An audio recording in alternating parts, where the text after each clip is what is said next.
Voy a comenzar por lo último que ustedes señalaron aquí sobre las pretensiones de Manuel Rivas de que lo despacharan para su casa porque dice que tiene cáncer de próstata y presentó su abogado un certificado de un médico particular. Es un buen precedente lo que se estableció ayer, en el sentido no que lo diga el INASIF, ¿verdad? Pero eso no es todo. De todas maneras, es buen precedente el hecho de que no se admita, eso lo hemos dicho aquí tantas veces en este programa, que cómo es posible que lo que diga un médico que está cobrando honorarios del beneficiario de su diagnóstico sirva para que la justicia despache para su casa a un imputado. No puede ser, pero hay que ir más lejos en esto. Supongamos que el INASIF comprueba que tiene cáncer de próstata. ¿Quiere decir eso que lo manden para su casa? No necesariamente, a menos que sea un enfermo terminal. Esos son tipos de cáncer que tienen muchísimos tratamientos eficientes.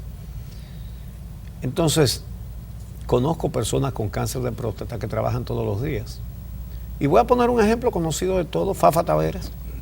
¿Sabe usted el tiempo que tiene Fafa Taveras con cáncer de próstata? Pero mucho tiempo, muchos años, trabaja todos los días. Uche, pero además, y la cantidad de gente que tenemos en las cárceles de nuestro país con situaciones críticas. Se mueren constantemente. Yo creo en este sentido que, primero, si esto es real, porque hay que decirlo así, sí. Si esto es real, porque hemos tenido antecedentes de personas que se enferman, inmediatamente se les dice que van para la cárcel, y nosotros no somos quienes ni para certificar que está enfermo, ni que no lo está. Sí. Es importante que sean las autoridades las que verifiquen ese diagnóstico. Si está enfermo, debería dársele la atención adecuada, como debe ocurrir con todos y cada uno de los reclusos que tenemos en las cárceles de nuestro país. Claro. Que el acceso a ese tratamiento adecuado no sea exclusivo para las personas que tienen poder económico o poder político, que es lo que tradicionalmente ha ocurrido. Son los que reciben permiso para salir a chequearse, son los que tienen sus médicos personales yendo. Tienen las autoridades que determinar, en función del expediente que está en sus manos y del proceso legal que tienen en sus manos, si le corresponde o no como medida de coerción a esta persona la prisión preventiva. Y si necesita un tratamiento médico en función de una situación de salud que lo amerite, pues entonces buscar los mecanismos para que esa atención médica se le dé. Al señor Rivas, como a todos los demás, claro, entiendo que el abogado está tratando de que esa variación se haga en este momento, que se trata de la medida de coerción, que es el proceso preliminar, y él continúa insistiendo en que el señor Rivas es inocente de los cargos que se le imputan, y es un derecho que tiene. Ahora, si las autoridades entienden que por el expediente y por el tipo de caso lo que merece es la prisión preventiva, pues que se le dé acceso al tratamiento médico que le corresponde, y eso sería lo adecuado para él y para cualquier otra persona que se encuentre en su condición. En efecto, si despacharan a todos los presos que tienen problemas de salud, realmente aquí no hubiera nadie en la cárcel. Todo el mundo tiene algo. Pero aquí han despachado gente porque un médico particular pagado por el imputado, o en este caso la imputada, dio una certificación de que esa señora le tenía pánico a la cárcel y la despacharon porque el médico que ella pagó dijo eso. Entonces, se tiene aquí que precisar todas estas cosas de una vez por todas. Primero, buen precedente. El tribunal dijo no, ningún médico particular. Que lo diga el INASIF. Pero, repito, hay que ir más lejos. Si el INASIF lo dice, tal y como estamos señalando aquí, entonces su tratamiento, su asistencia médica, es un derecho humano. Pero no quiere decir que lo despachen. Repito, mucha gente con cáncer de próstata trabaja todos los días, ya puse un ejemplo. Si se puede trabajar, se puede estar preso. En sociedades más civilizadas, nadie sale de la cárcel porque está enfermo. Nadie. Nadie. Fíjense, una de las asesinas que participó en la masacre de Charles Manson, famosa, tenía cáncer en la cabeza y se presentó ante un juez a suplicar, diagnosticado por las autoridades del penal, cáncer en la cabeza, en fase terminal, y pidió que la dejaran ir a su casa. El juez dijo, pidió que le tuvieran compasión. Dijo, ¿usted no le tuvo compasión a la mujer que usted asesinó a puñaladas y a la criatura que ella llevaba en su vientre?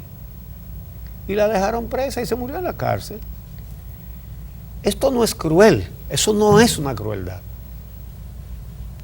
Es que ese no puede ser un motivo de abrir las puertas de las cárceles, porque entonces nadie va a estar preso, o mejor dicho, no nadie, no, ningún poderoso.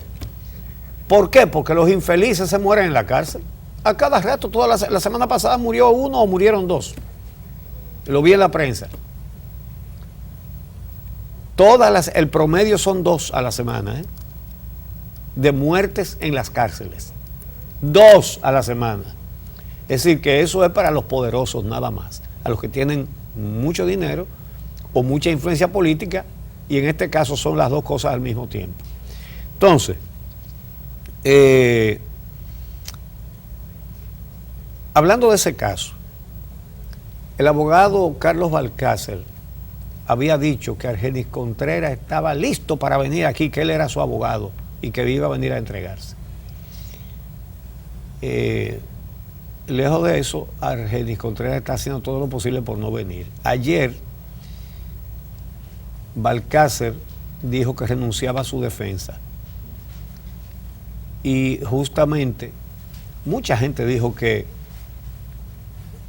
se extrañaba de que Argenis Contreras tuviera con qué pagar a este, que es uno de los penalistas más brillantes y que regularmente defiende a culpables, que son los que más lo necesitan, ¿verdad?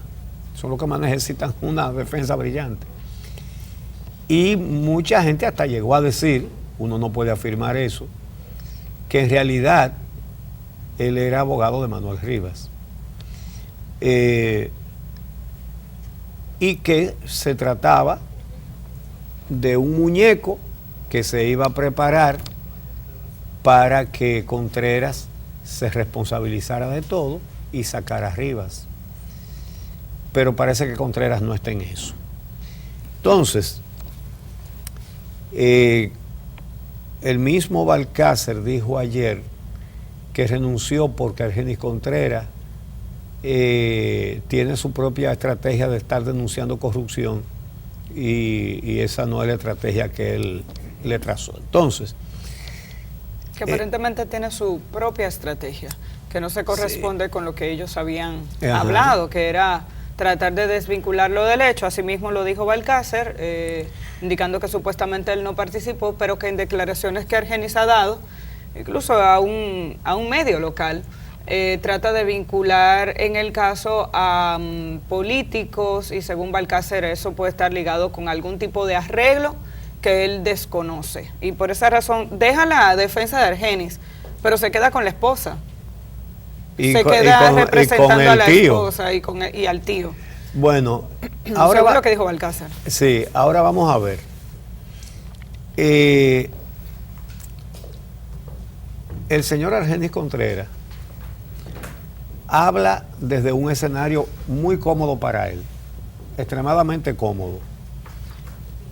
Él habla desde Nueva York, no tiene enfrente a fiscales que han investigado el caso, que tienen evidencias, y que lo puedan cuestionar. Él ha hablado a través de un programa de televisión, lo que otros callan, creo que se llama el programa de Salvador Holguín. Entonces, no es que eso no sea válido periodísticamente. El tipo ha dicho muchísimas cosas interesantes que hay que tomar en cuenta, y qué bueno que las ha dicho. la objeción es, desde el punto de vista de René Contreras, que entonces es muy cómodo él hablar él solo, ¿verdad? Y decir que él es inocente y que él estaba de lejos y que él oyó el tiro. Sin nadie que le diga todo lo que las autoridades saben. Ahora, él tarde o temprano va a tener que dar su versión en un juicio oral, público y contradictorio. ¿Por qué? Porque en Estados Unidos funciona lo que él está haciendo hasta cierto límite. Es decir, él dice que su vida está en peligro si lo deportan para acá.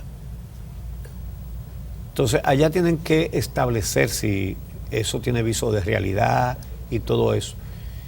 Pero ustedes pueden estar seguros de que él no se va a quedar a vivir allá, de que a él lo van a mandar para acá. Aquí la única incógnita es en qué fecha, pero él va a venir. A él lo van a mandar para acá. Entonces, él dio muchos datos muy útiles en ese programa sobre la forma en que funciona la mafia en la ONSA. Que funcionaba, vamos a decir, porque asumimos que ya esas prácticas terminaron. Sería lo lógico. Él dice que de Palacio le mandaban a Manuel, el primero él acusa a Manuel Rivas de la mafia. Es decir, que si se esperaba que él iba a exculpar a Rivas para él echarse la canana, es evidente que él no está en eso. Entonces dice que de Palacio le mandaban personas, alcaldes, diputados y otras personas con tarjetas que tenían un monto escrito, tantos miles, y que en la ONSA se lo daban, que era para la campaña, para que hicieran campaña y ganaran esas diputaciones, esas sindicaturas. Él dice que con tarjetas de el ministro de la presidencia, José Ramón Peralta, de Carlos Pared, que es asistente del presidente, todas esas son cosas que son declaraciones de él que el Ministerio Público debe investigar para establecer su veracidad o no. Ahí menciona a un diputado, creo que Jacob Alberti, a otra diputada Gertrudis Ramírez, y dice que también los alcaldes René Polanco y, ¿cómo que se llama el cañero? Alfredo Martínez. Entonces, y describe cómo se hicieron unas maniobras para robarle al Estado, y dice que le encabezaba Manuel Rivas, pero que la idea fue, según él, de uno de sus hombres. Ahorita me encuentro por ahí con el nombre, porque eso no es lo más importante, no nos vamos a detener por ese nombre ahora. Dice que iban a China, compraban autobuses que costaban 50,000, como de 500,000 pesos. En dominicano costaban 500,000 pesos. Y traían esos autobuses de China. Entonces, la primera vez trajeron 20. Y cogieron 20 guaguas de la ONSA, de esas grandes, que valen 6 millones de pesos, por ejemplo. Y las mandaban disque a reparación. Y como los talleres son contratistas, que no son de la ONSA, en esos talleres les quitaban el motor, la transmisión, todas esas cosas, vendían todo eso, y las guaguas que compraron a 50,000 pesos en China, entonces las ponían como que esas eran las que se habían reparado, donde no repararon, sino que desmantelaron, y se pagaban hasta 6 millones de pesos por la reparación. Es decir, en una misma operación había un paquete de robos. Pero además dice que después que lo hicieron con las primeras 20, entonces eso era un manantial de dinero. Y decidieron buscar a todo esto implementado, dice él, por el coronel que era director financiero de la ONSA, Rosario, el coronel Rosario, de la policía. Y entonces, a quien implica también en las muertes. Y entonces dice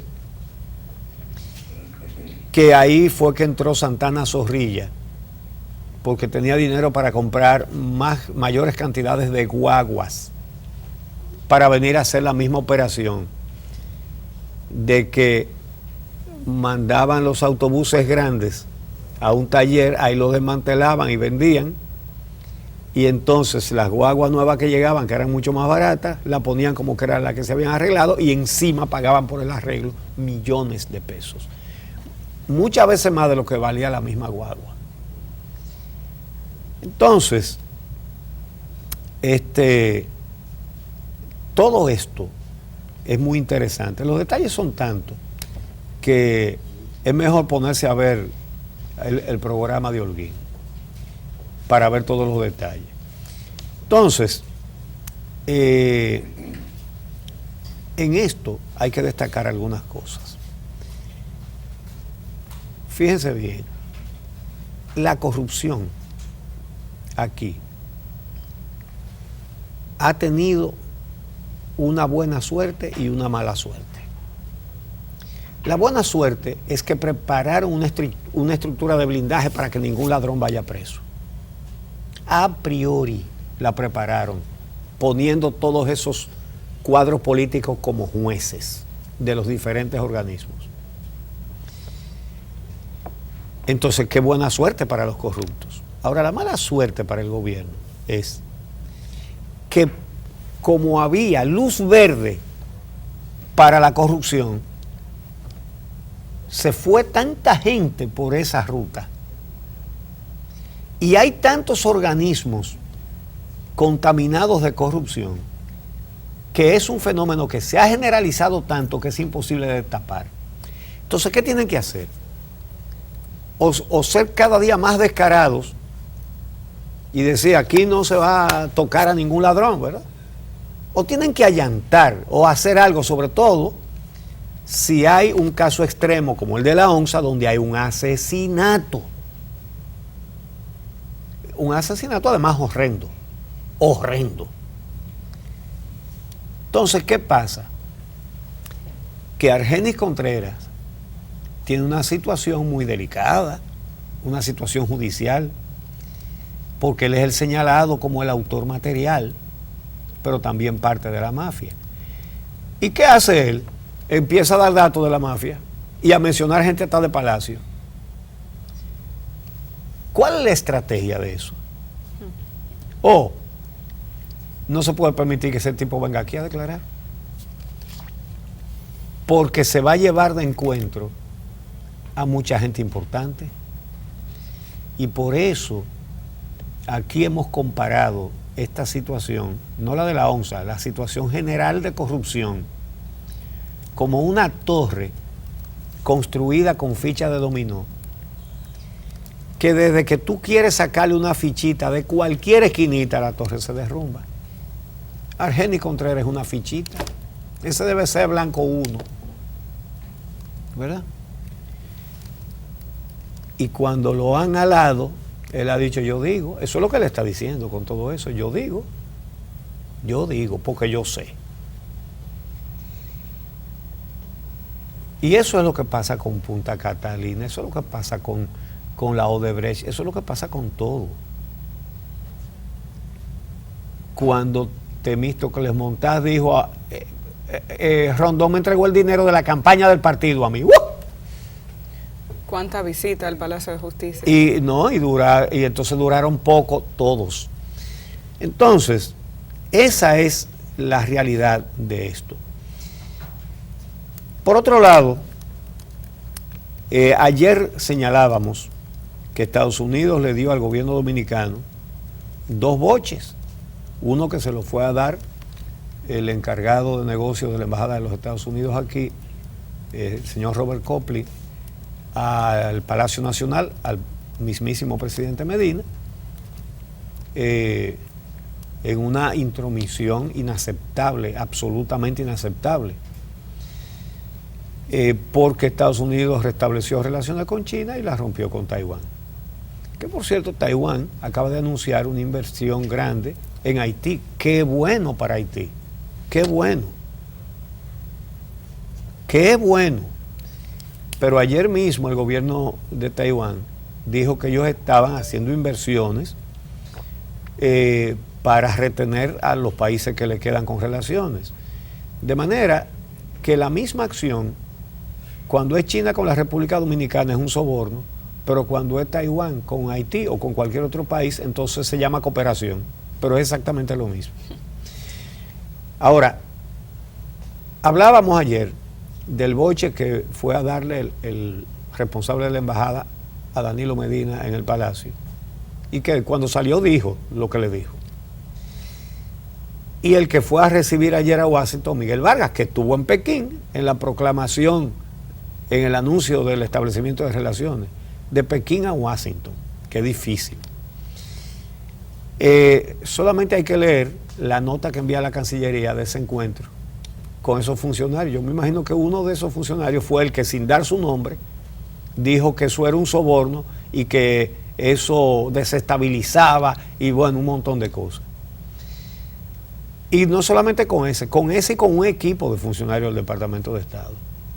La nota de prensa de la Cancillería dice que trataron asuntos bilaterales de mutuo interés. Ya usted sabe el tamaño que debe haber tenido ese boche.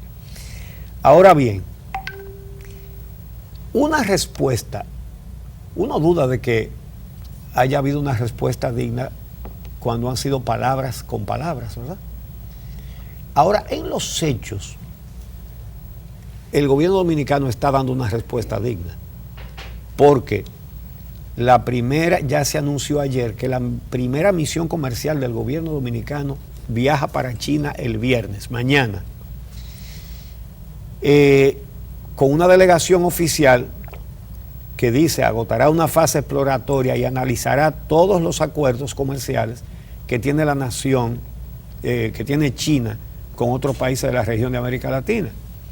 Eso es una respuesta en hechos, y esa respuesta es buena. Dice que enfocarán su visita en la presentación de una estrategia de trabajo en varios temas. Entre estos van a hablar sobre infraestructuras, es decir, inversiones chinas, posiblemente en muelles, ya porque eso lo adelantaron también, un muelle en Manzanillo, digamos, un puerto, que es antilógico. Yo nunca me he explicado por qué Cristóbal Colón, cuando tuvo que mudar la Isabela, porque estaba en un lugar inadecuado, no la mudó para otro punto de la costa norte, sino que la trajo a la costa sur, la ciudad.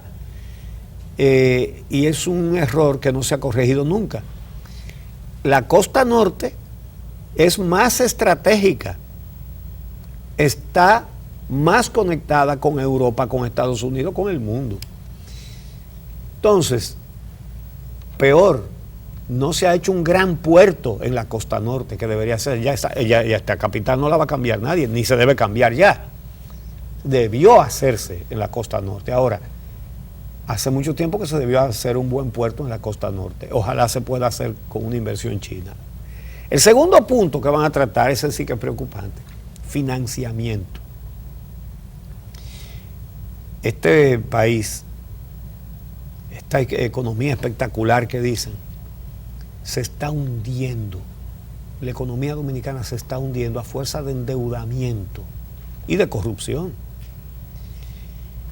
Y ya es difícil encontrar quien preste, por eso todo es vendiendo bonos, pero los bonos se ponen cada vez más caros y cada vez menos dignos de confianza. Ya los están calificando como bonos basura con alto riesgo de impago.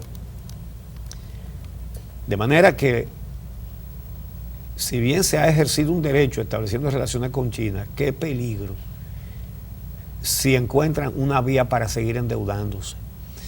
Entonces ese debe ser el segundo tema que van a tratar.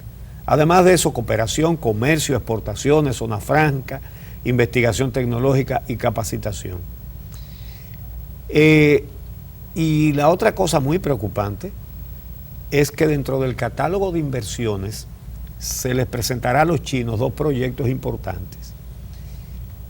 El del puerto de Manzanillo que mencioné, pero el otro es Punta Catalina. Y la verdad es que no es muy decente proponerle a China involucrarse en Punta Catalina, un proyecto más contaminado que contaminante, y miren que es contaminante, pero está mucho más contaminado. de corrupción que no se quiere investigar. Así es como están las cosas. Mientras tanto, Washington anunció ayer que le retiró la invitación a China para participar en unos ejercicios militares en los que participan unos 30 países que se hacen cada 2 años, y que Estados Unidos le retiró la invitación en protesta por la militarización que realiza China de islas en disputa. Son islas que reclama China como parte de su territorio. En fin, que nosotros estamos en el medio de las potencias número 1 y número 2 del mundo, que tienen tensiones entre ellas, que tienen discusiones y disputas.